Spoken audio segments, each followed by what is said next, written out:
So for example, if you were trying to look at reading comprehension over time, maybe one group, for whatever reason, because the control group was at this other school with a much higher mobility, you've got people that you don't have a pre and post test for.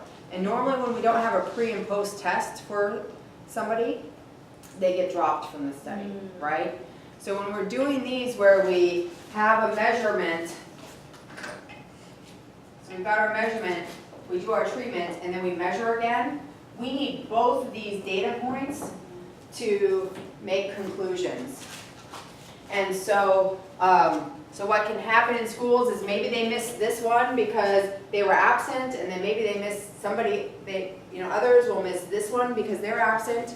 So if you had one school that had not as good of attendance rate than the other, and you were comparing two schools, or one that had more mobility or something like that, something like this could happen where your treatment and your control group, for whatever reason, one of them will have more that will say drop out, not that they even, not that they might have chosen.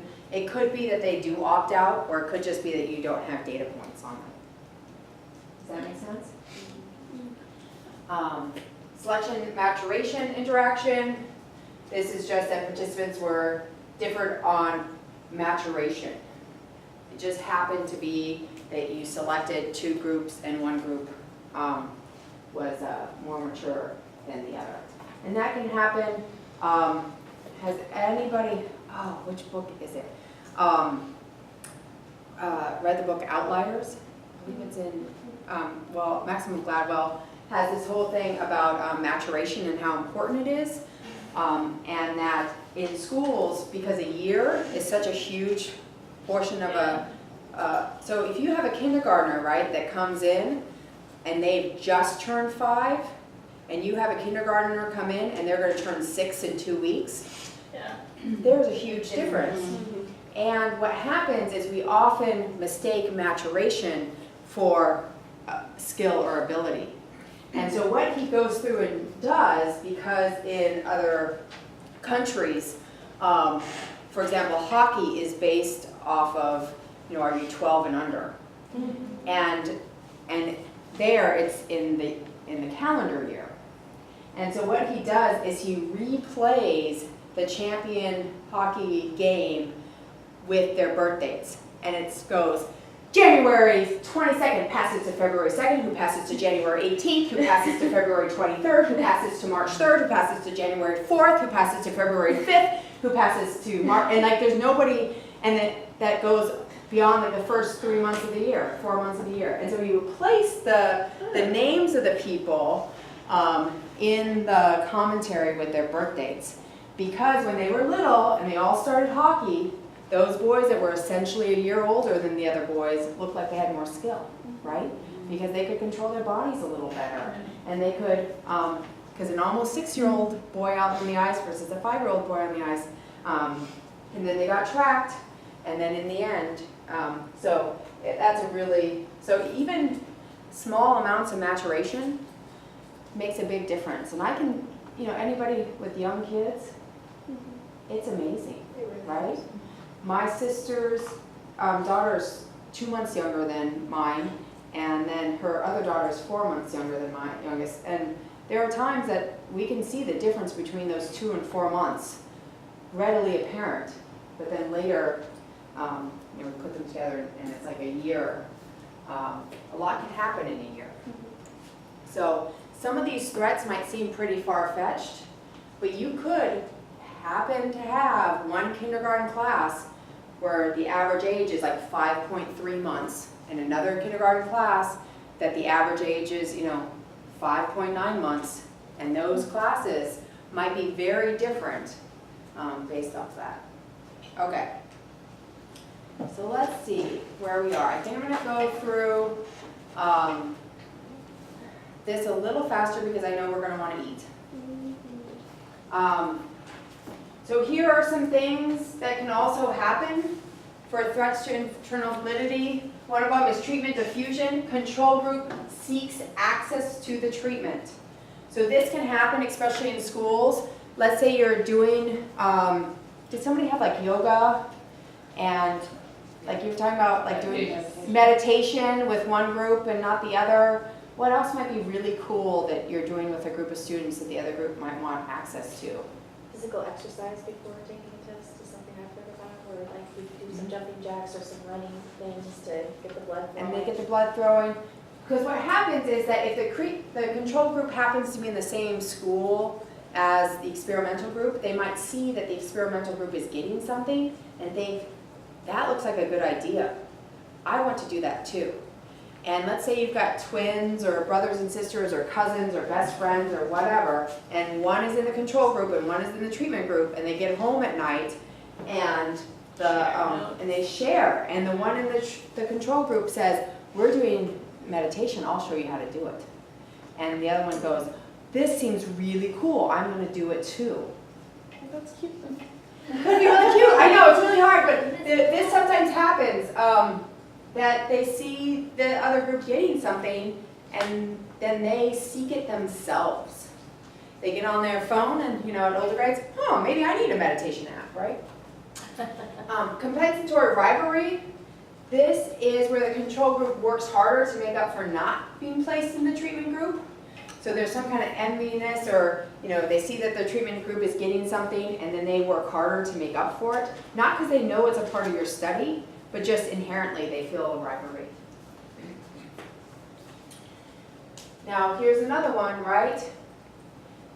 So let's say you've got those cousins or siblings, and one's in the control group and one's in the treatment group, right? And then they go home and grandma says, oh, well, since you're not getting that at school, I'm going to give you some extra, right?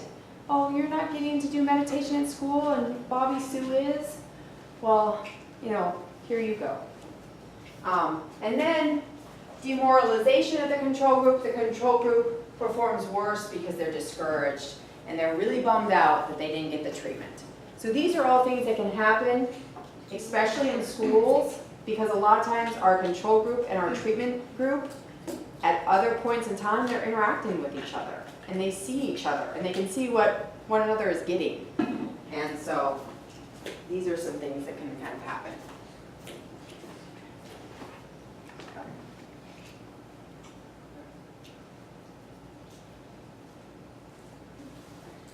So here are our 3 steps to strengthening treatment fidelity.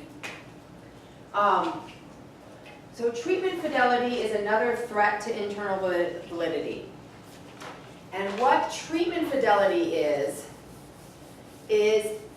how closely you implement the treatment as it was created.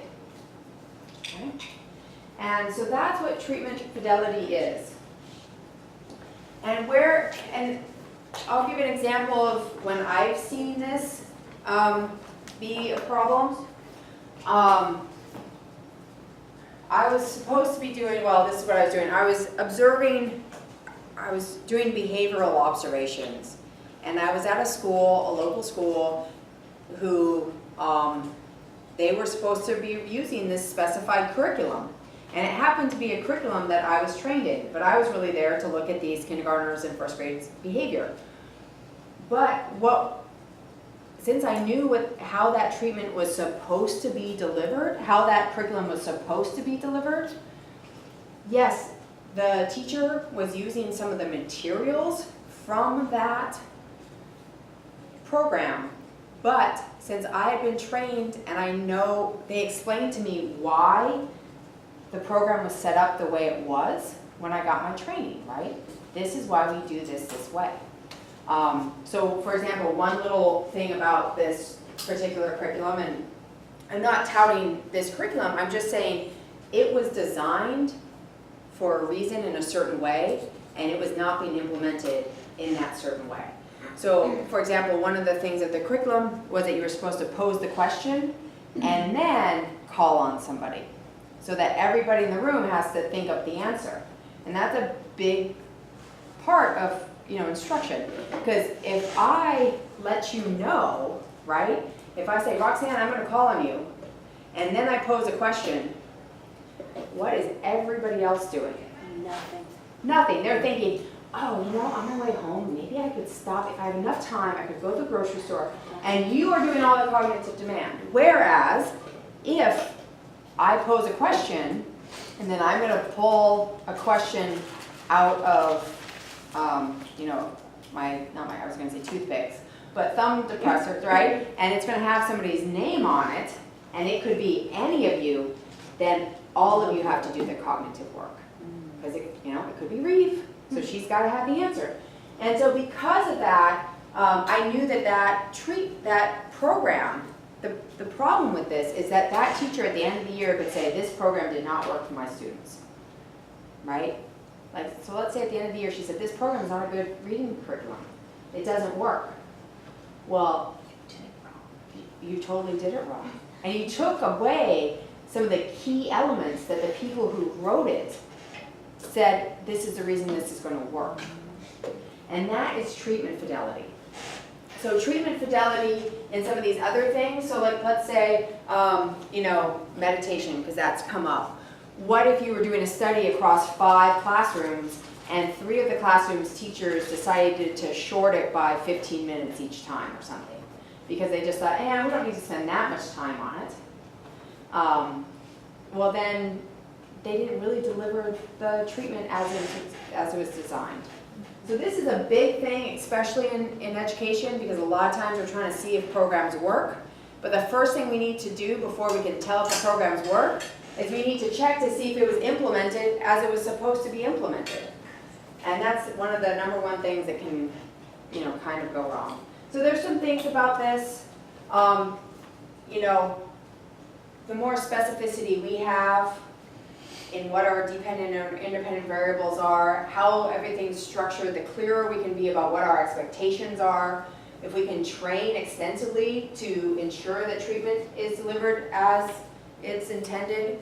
And sometimes people do need to know why they need to be doing something, because otherwise we all kind of adapt to what we do. And if we don't know the reason why, we can say, oh, I don't think that's important, and kind of toss it. And then we have to collect some kind of data on fidelity of treatment imitation. So a good study will always collect fidelity information, always, if they're doing an intervention.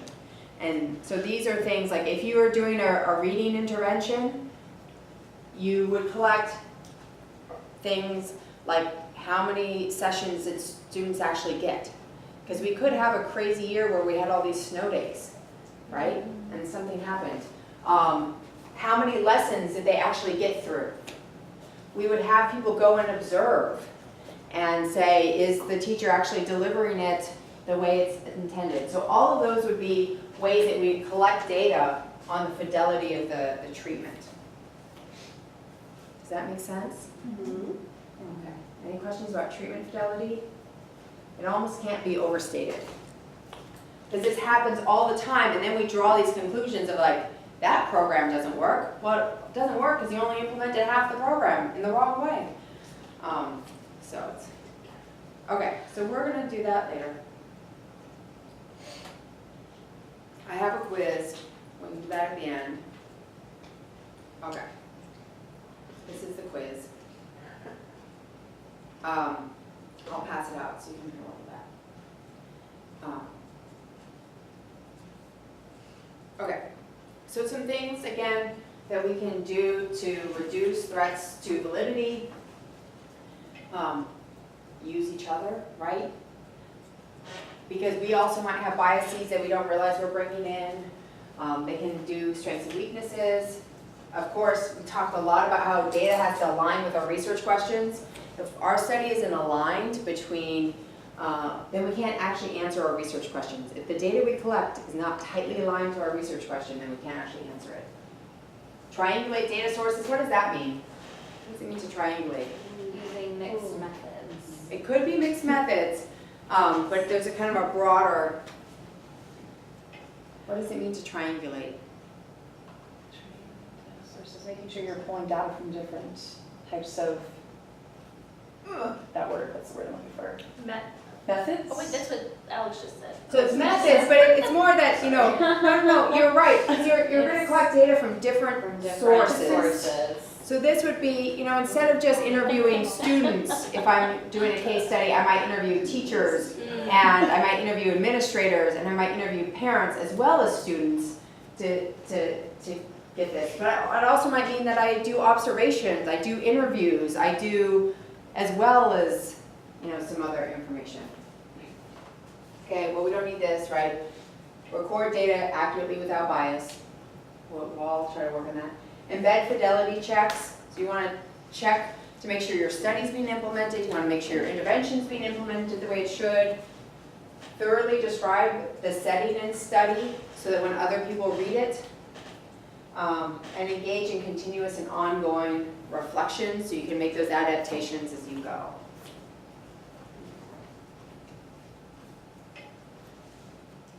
Okay. So, perfect. Okay. I think we've just about done it.